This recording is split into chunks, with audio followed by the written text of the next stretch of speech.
Coney Island, Nova York, 15 de abril de 1931.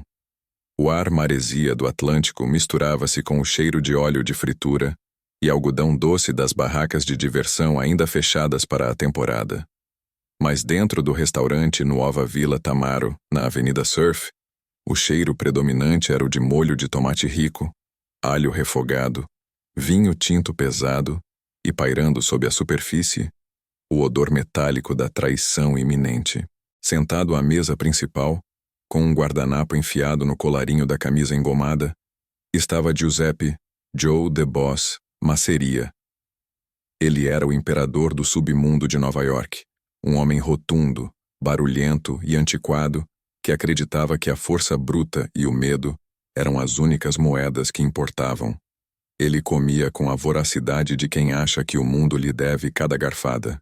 Do outro lado da mesa, bebericando seu vinho com uma calma quase sobrenatural, estava seu tenente mais confiável, o jovem e ambicioso Charles Lucky Luciano. Masseria ria, contava vantagem e fazia planos para o futuro, sem saber que seu futuro terminaria antes da sobremesa.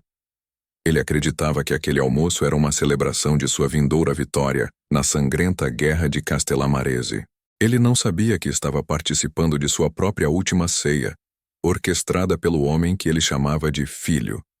Naquele tarde em Coney Island, a história do crime organizado na América estava prestes a mudar para sempre, não com uma grande batalha nas ruas, mas com uma simples desculpa educada para usar o toalete, que serviria como o sinal para o assassinato mais famoso da história da máfia.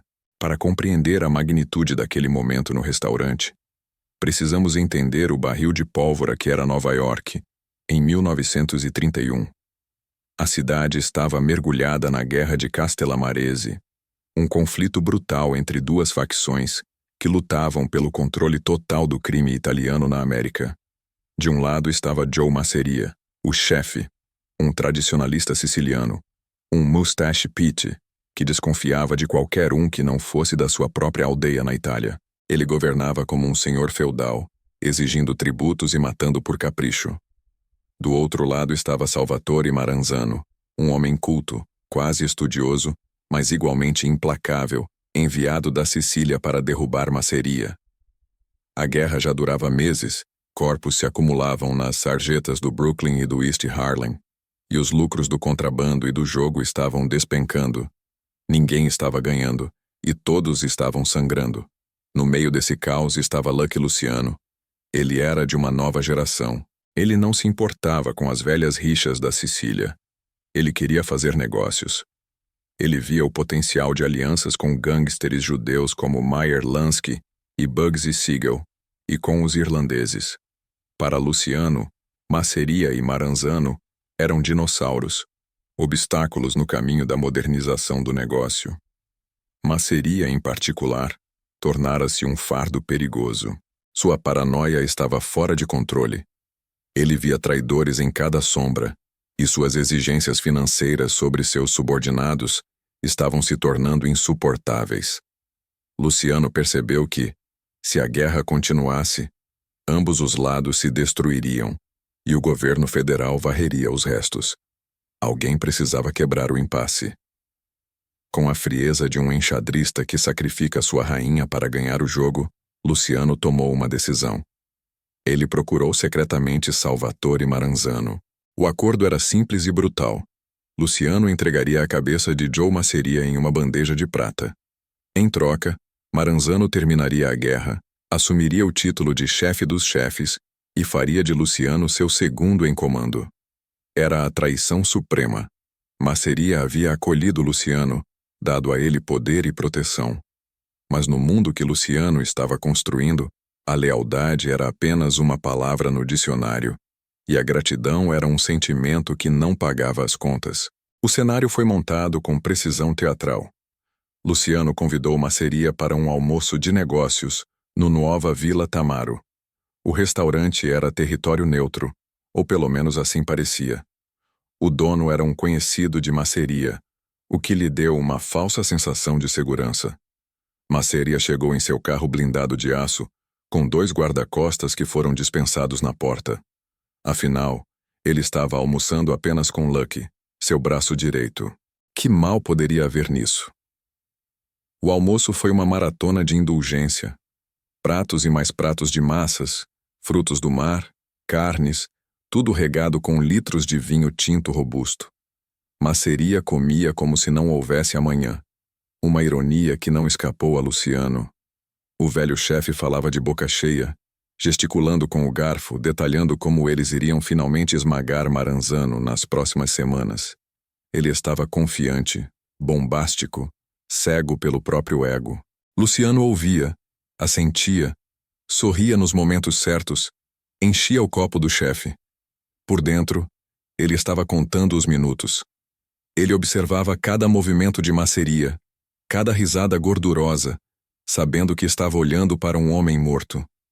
A tensão para Luciano devia ser insuportável, mas sua face era uma máscara impenetrável de deferência respeitosa. Depois de horas comendo e bebendo, o restaurante estava vazio, exceto por eles. A equipe havia sido dispensada ou estava escondida na cozinha, sentindo que algo estava errado no ar.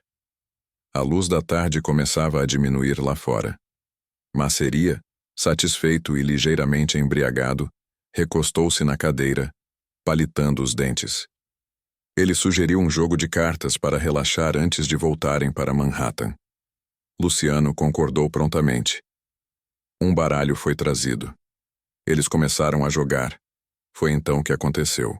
Um momento que seria recontado em sussurros em clubes sociais e imortalizado em filmes por décadas. Lucky Luciano olhou para o relógio, depois para a maceria.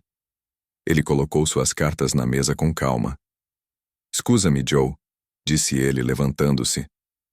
"Eu preciso ir ao banheiro, já volto." Sua voz era normal, sem tremores. Ele caminhou calmamente em direção aos fundos do restaurante. Assim que a porta do banheiro se fechou atrás de Luciano, o destino de Joe Maceria foi selado. O som da fechadura clicando foi o sinal. A porta da frente do restaurante se abriu violentamente. 4 homens entraram. A identidade exata desses 4 homens é objeto de debate e lenda no submundo até hoje. A versão mais aceita, a que se tornou o mito fundador da máfia moderna, diz que eram os assassinos mais letais da nova geração, todos leais a Luciano e Lansky, Bugsy Siegel, Vito Genovese, Joe Adonis e Albert Anastasia. Um quarteto de morte de elite. Maceria, ainda segurando suas cartas, olhou para cima, confuso. Talvez por uma fração de segundo, seu cérebro embebido em vinho tenha registrado a traição. Talvez ele tenha visto os rostos familiares de homens que deveriam estar do seu lado. Mas não houve tempo para palavras, nem para súplicas, nem para sacar a arma que ele sempre carregava. Os 4 homens não disseram nada. Eles simplesmente abriram fogo. O som dos revólveres e, segundo alguns relatos de uma metralhadora Thompson, preencheu o pequeno restaurante, um trovão ensurdecedor em um espaço confinado. Balas rasgaram o ar, quebrando garrafas de vinho, estilhaçando espelhos e perfurando a carne do velho chefe. Maceria foi atingido múltiplas vezes na cabeça, no peito e nas costas. Seu corpo pesado foi jogado para trás, derrubando a cadeira e a mesa, espalhando cartas de baralho e vinho tinto pelo chão de madeira, numa mistura indistinguível de sangue e quiante. O ataque durou menos de 20 segundos. Foi rápido, brutal e definitivo. Assim que a fumaça da pólvora começou a se dissipar, os 4 assassinos se viraram e saíram pela mesma porta por onde entraram, desaparecendo nas ruas de Coney Island, onde um carro de fuga os esperava com o motor ligado. O silêncio que se seguiu foi ainda mais pesado do que os tiros. A porta do banheiro se abriu lentamente. Lucky Luciano saiu. Ele havia lavado as mãos e secado o rosto. Ele caminhou até o salão principal e olhou para o resultado de sua obra. O homem que ele chamava de chefe estava deitado de bruços em uma poça de sangue. Diz a lenda que, em sua mão morta, Maceria ainda segurava uma carta, o As de Ouros. Luciano não demonstrou emoção. Não houve triunfo, nem remorso, apenas a fria satisfação de um trabalho concluído. Quando a polícia chegou, alertada pelos vizinhos que ouviram os tiros, encontraram Luciano sentado calmamente em uma mesa próxima, fumando um cigarro. Ele contou uma história simples e plausível aos detetives. Ele e Masseria estavam jogando cartas depois do almoço. Ele foi ao banheiro. Enquanto estava lá, ouviu tiros e gritos. Quando saiu com medo, os atiradores já tinham ido embora e Masseria estava morto. Ele não viu ninguém. Ele não sabia de nada. Era a omertá em sua forma mais pura. Sem testemunhas, sem armas do crime. E com o álibi do banheiro, a polícia não tinha nada para prender Luciano. O assassinato de Joe Masseria nunca foi oficialmente resolvido.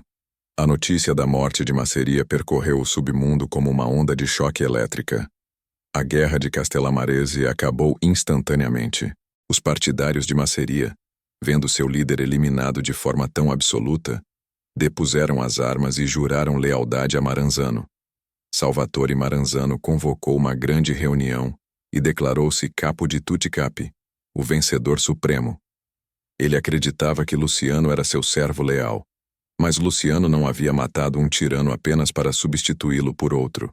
Ele sabia que Maranzano, com suas ideias grandiosas de ser um César moderno, logo se tornaria tão perigoso quanto Masseria. O almoço em Coney Island foi apenas o primeiro ato da peça de Luciano. Poucos meses depois, em setembro de 1931, Luciano usaria a mesma tática novamente. Ele enviaria assassinos disfarçados de agentes do governo para o escritório de Maranzano, eliminando o último dos Mustache Pits. Com Masseria e Maranzano fora do caminho, Lucky Luciano aboliu o título de chefe dos chefes. Em seu lugar, ele criou a Comissão, um conselho governante composto pelos chefes das 5 famílias de Nova York e de outras grandes cidades. Foi a democratização do crime, a transformação da máfia de uma ditadura feudal em uma corporação nacional, projetada para evitar guerras futuras e maximizar os lucros. O almoço em Coney Island não foi apenas um assassinato ganglandês.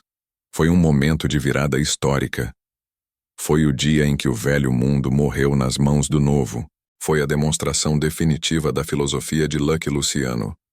No crime, não há amigos, não há paz, não há lealdade que sobreviva à conveniência. Há apenas negócios. E naquele dia, Luciano provou que era o empresário mais implacável de todos. Joe Masseria morreu porque não conseguia imaginar que o homem que partia o pão com ele seria o mesmo que ordenaria sua morte antes da digestão. Foi uma lição que a Cosa Nostra nunca esqueceria. Quando você está no topo e o convite para o almoço mais perigoso é aquele que vem do seu melhor amigo,